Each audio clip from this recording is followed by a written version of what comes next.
आगे प्रदीप भाई के बारे में। आतंकवाद का फन कब तक फनफनाएगा, आतंकवाद का नाक कब तक फनफनाएगा, बलिदानियों का बलिदान कभी व्यर्थ नहीं जाएगा। धिक्कार है दुश्मन तेरी बुज़दिली पर ये भारत माँ की कोख है, हर घर से प्रदीप नैन आएगा।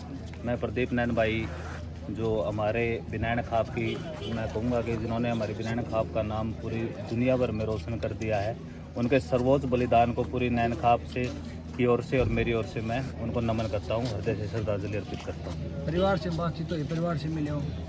परिवार से अभी मिलना नहीं हुआ, पर ये जानकर बड़ा दुख हुआ। प्रदीप भाई अपने माता पिता के एक मात्र लड़के थे और उनकी वाइफ सुना है कि 3-4 महीने से प्रेग्नेंट है, तो अब आखिरी उम्मीद घर में जो जलने की फौजी का ये भी तो दुर्भाग्य होता है, अपना प्राण तो न्यौछावर कर देता है देश पर घर का कहीं न कहीं दिया भी बुझ ही जाता है। मैं उम्मीद करता हूँ परमात्मा से भाई को, प्रदीप भाई की वाइफ को लड़का हो और वो भी देश का नाम रोशन करे। प्रदीप बिंदर भाई एक बात और कहना चाहेंगे, सरकार मतलब कि ना कहीं यहाँ पे अगर राजनीति करने लग जाए, कुछ ऐसे बंदे भी देखे हैं जहाँ पे अंतिम संस्कार पर आगे अपनी मतलब वोट बांधने का काम करने लगे। मतलब एक बार उड़ा जी है, फोटो खिंचवा जी है, उसके बाद करके कोई सुध नहीं ले रहे। मैं सरकार के जो वर्तमान सरकार है और जो विपक्ष में भी बैठे हैं सभी नेताओं से प्रार्थना ही करूंगा, जैसे आज बढ़ चढ़कर आप बिल्कुल नारे लगा रहे थे, मैं देख रहा था, कोई गाड़ी पे चढ़ा हुआ था, कोई पीछे आकर अपनी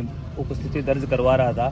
मैं सभी से निवेदन करता हूं कि आप भाई के नाम पर कुछ ना कुछ गांव में भी कोई ऐसा स्मारक बनवाएं जिससे गांव में और बच्चे तैयार हो और देश का नाम रोशन करें, और जैसी भी सहायता सरकार की तरफ से फौजी भाई के परिवार की कर सकते हैं, बिल्कुल दिल खोल के करनी चाहिए।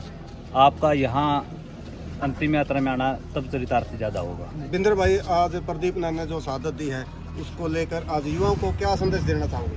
मैं यही कहना चाहूँगा कि सर्वोच्च बलिदान प्रदीप नैन भाई का जो दिया है, युवाओं से कहूँगा कि आप नशे पते और आपसी झगड़े, जात पात के झगड़ों को छोड़कर आप इस शहादत से बहुत कुछ सीख सकते हैं, और देश के लिए सर्वोच्च बलिदान देना क्या होता है वो प्रदीप नैन भाई हमें सिखा के अग्निवीर के बारे में क्या कहना चाहोगे भाई? बताओ। जब तक आर्मी अग्निवीर में बदले, बहुत से लोग पीछे हटे, कदम हटाएंगे, क्योंकि 4 साल की और 4 साल में कोई अपनी जानकारी इसका नहीं लेता। इसके बारे में क्या कुछ विचारधारा? बिल्कुल इन चीज़ों पर देखो, पिछले कुछ दिनों से बहस भी चल रही है। मेरे को ज़्यादा इस चीज़ का भी नॉलेज नहीं है कि अग्निवीर का क्या प्रोसीजर है, पर मैं जो ट्रेडिशनल चली हुई है चीज़ें जैसे फौज में, मैं तो उन्हीं को महत्व ज़्यादा देता हूं, क्योंकि देखो 15 साल की जॉब हो जाती है, वेल ट्रेंड फौजी हो जाते हैं, उसके बाद भी आतंकवादियों से लोहा लेने में इतनी कठिनाइयाँ आती है, क्योंकि वो तो पैसे के भाड़े के टट्टू होते हैं, ये देश के लिए अपना प्राण देने के लिए आते हैं। तो जितना भी हो सके रिफाइन हो जाना चाहिए अग्निवीर को, मेरा तो ऐसा मानना है, और इसमें जितनी अच्छी चीज़ें जोड़ी जा सकती है, क्योंकि फौजी भाई दुनिया तो अपने लिए तो दुनिया कमाती है, पर देश के लिए प्राण देना ये सबकी बस की बात है। उसके लिए जितना कुछ हो सकता है सरकार को अग्निवीर में भी अच्छी चीज़ें डाल देनी चाहिए। सर अग्निवीर की वो बोल रहे हैं, मतलब कि अगर अग्निवीर मुठभेड़ में शहीद हुआ है तो ना तो उसना शहीद का दर्जा है, और बस एक चेक दे जा करोड़ का या कुछ भी पैसे की अमाउंट हो जाएगी। क्या मानना आपका कि पैसा खातर जावा, सम्मान खातर जावा? बिल्कुल, मैं सरकार से ये दरख्वास्त करता हूँ कि पैसा चाहे 10 लाख 20 लाख रुपए कम मिल जाए, पर जो बलिदान है वो उसको कभी कम करके आंकना नहीं चाहिए सरकार को। देश के लिए जो अपने प्राण दे देता है और यदि उसको शहीद तक का तमगा ना मिले तो इससे दुर्भाग्य कोई बात हो नहीं सकती। जैसे पीछे पंजाब में एक शहीद हुआ था अग्निवीर, जिसको मतलब कि घर वाले लेकर आए हैं, ना कोई सरकारी कर्मचारी या कोई नहीं आया, सीधा अपना घर वाले अपना।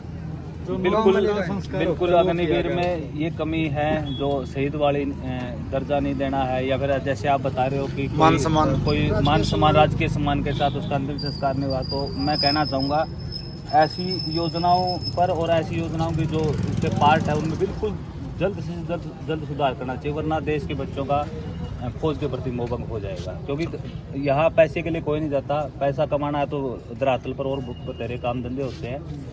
सबसे बड़ा जुनून होता है, देश में मर मिटने का जुनून होता है, उसके लिए जाता है। और यदि सर्वोच्च बलिदान देने के बावजूद भी यदि शहीद का दर्जा न मिले तो कोई भी युवा फौज में नहीं जाएगा। पैसे कमाना है तो बाहर कमा लेगा। धन्यवाद।